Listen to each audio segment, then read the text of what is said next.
राजधानी भोपाल के झुग्गी में बात किया जाए, झुग्गी मुक्त बनाने के लिए नगर निगम जिला प्रशासन द्वारा बीते एक दशक से लगातार प्रयास किए जा रहे हैं, लेकिन इसमें सफलता नहीं मिली है।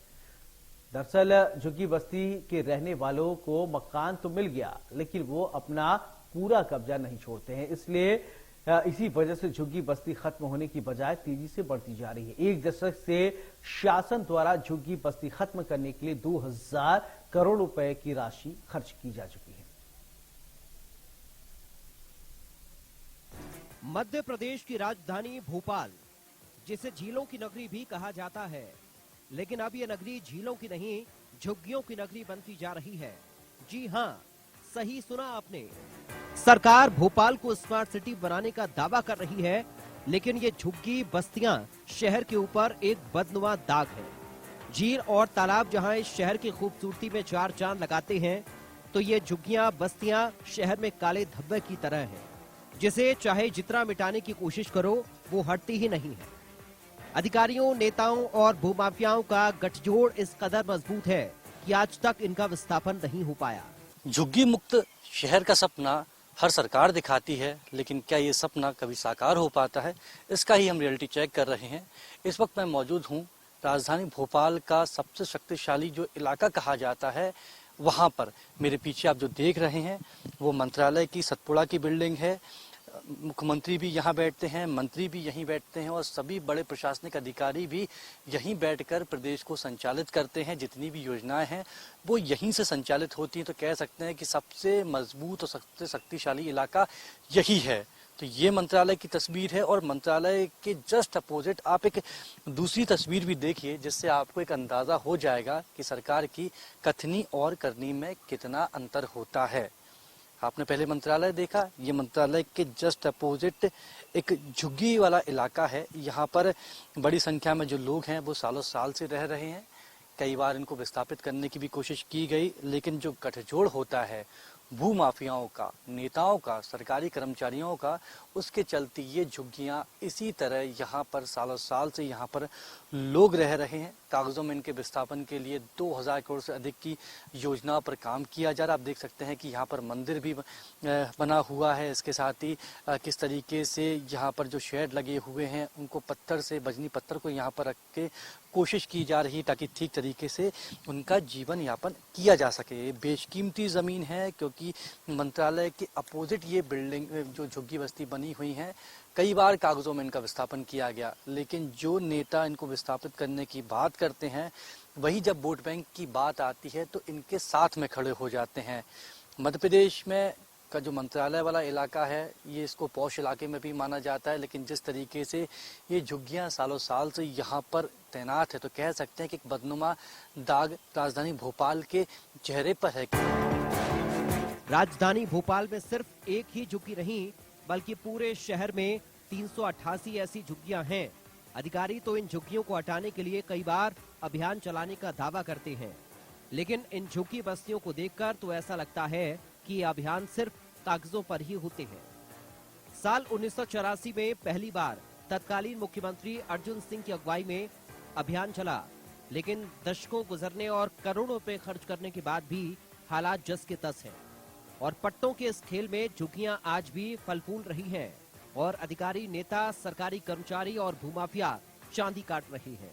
केवल एक ये झुग्गियां नहीं हैं, भोपाल में 388 ऐसी झुग्गियां हैं जो कि प्राइम लोकेशन पर स्थित हैं, जिनको हटाने के लिए कई बार अभियान भी चलाए गए हैं, लेकिन वो अभियान शायद पेपरों में ही चलाए जाते हैं। और एक बड़ा खेल, ये जो झुग्गी विस्थापन होता है या फिर ये झुग्गियां जिस तरीके से बनती हैं, उसके पीछे पट्टे का एक बड़ा खेल होता है। साल 1984 में झुग्गियों के विस्थापन का जो काम है वो पूर्व मुख्यमंत्री अर्जुन सिंह के समय से शुरू हुआ था, लेकिन साल दर साल बीतते गए, कई दशक बीत गए, करोड़ों रुपए भी इनके विस्थापन के लिए स्वाहा हो गए, लेकिन झुग्गियां बस्तियां नहीं हटी।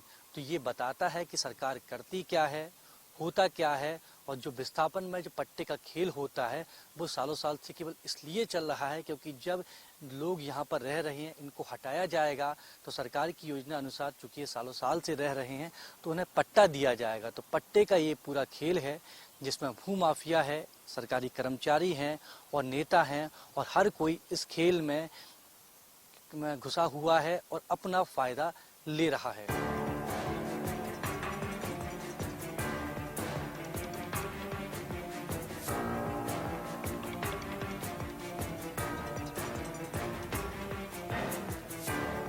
जिसकी कीमत औसतन 5,000 रुपए प्रति स्क्वायर फीट है। 1 एकड़ की बात करें तो उसकी कीमत 20 करोड़ से अधिक है। लेकिन सरकारी कर्मचारी, नेता और माफियाओं की मिलीभगत और वोट बैंक की चिंता ने शहर की झुग्गियों की ग्राफ में इजाफा किया है।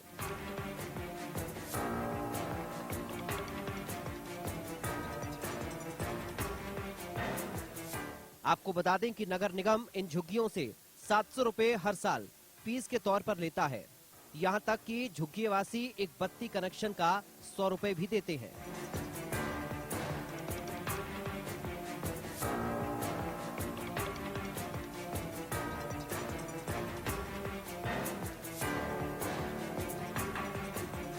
राजधानी भोपाल की करीबन 1500 एकड़ जमीन पर झुग्गियां तनी हुई हैं।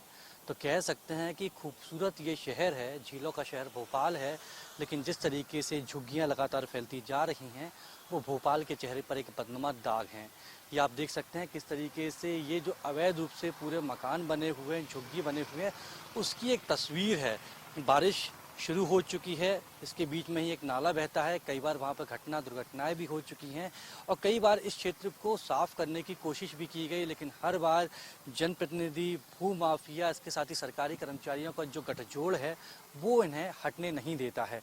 वैसे आप ये जो पूरे मकान देख रहे हैं ये पूरी तरीके से अवैध हैं, लेकिन नगर निगम के द्वारा 700 रुपये शुल्क लिया जाता है। इसके साथ ही एक बत्ती कनेक्शन का जो चार्ज है वो 100 रुपये इनसे लिया जाता है, जिसके चलते इनको मूलभूत सुविधाएं भी मिल रही हैं। नियमानुसार इन सभी अवैध मकानों पर, अवैध जो बस्तियां हैं उन पर कार्रवाई होनी चाहिए, लेकिन भोपाल में कार्रवाई नहीं हो रही। इनको सुविधा शुल्क लेकर इनको वैध करने की कोशिश की जा रही है, क्योंकि सुविधा शुल्क यानी कि जो पट्टे का खेल है ये प्रदेश स्तर पर लगातार बढ़ता जा रहा है। तो बेहद महत्वपूर्ण आप देख रहे हैं कि किस तरीके से ये जो तस्वीरें हैं, ये जो आप देख रहे हैं कि भोपाल की जो खूबसूरत जो इलाका है यहाँ पर जिसको साफ करने की कोशिश है, लेकिन यहाँ से सफाई नहीं हो रही है, जबकि यहाँ पर सफाई की जानी चाहिए। वहीं तुलसी नगर और शिवाजी नगर का जो क्षेत्र है, जो जहाँ पर करीबन 29,000 वृक्ष थे उनको काटे जाने का जो प्लान लेकर आए थे, हालांकि वो प्लान अब ठंडे बस्ते में चला गया है। इस प्लान को पूरी तरीके से हटा दिया गया है, लेकिन दूसरी ओर ये जो तस्वीर है ये बता रही है कि भोपाल में किस तरीके से झुग्गियों का जो खेल है वो लगातार बढ़ता जा रहा है। बहरहाल शहर में झुग्गियों के इस विस्तार में वोट बैंक की चिंता और शासन प्रशासन की कमजोर इच्छा शक्ति भी एक वजह है। और रही सही कसर पूर्ववर्ती शिवराज सरकार की ओर से पट्टे दिए जाने की घोषणा पूरी कर देती है। 1984 में अर्जुन सिंह ने इनको विस्थापित करने की कोशिश की थी। उसके बाद मुख्यमंत्री बने बाबूलाल गौर के द्वारा भी इन्हें हटाने की कोशिश की गई थी, लेकिन जब मुख्यमंत्री शिवराज सिंह चौहान बने तो उन्होंने पट्टे देने का जो क्रम शुरू किया गया था वो फिलहाल अभी भी रुक नहीं रहा है। और ऐसे में अब मोहन यादव सरकार के सामने एक बड़ी चुनौती है कि ये जो करीबन 1300 एकड़ जो ज़मीन है वो किस तरीके से खाली कराई जाएगी और झुग्गियों का विस्थापन अब वो किस तरीके से करेंगे, क्योंकि 2000 करोड़ से ज़्यादा की राशि भी यहाँ पर खर्च की जा चुकी है झुग्गियों को विस्थापित करने के लिए, लेकिन वो राशि किसी भी काम नहीं आई। ये जो झुग्गी के लोग हैं इनको राजीव गांधी आवास योजना के तहत भी मकान दिए गए, प्रधानमंत्री आवास योजना के तहत भी इनको मकान दिए गए, लेकिन इन्होंने इन मकानों को भाड़े पर चढ़ा रखा है, खुद यहीं पर रह रहे हैं, क्योंकि इन्हें लगता है कि सरकार कुछ और भी इनको सुविधाएं देगी, क्योंकि चुनाव हर 5 साल में एक बार आते हैं। इंडिया न्यूज़ के लिए कैमरा पर्सन सुनील वर्मा के साथ वैभव गुप्ता,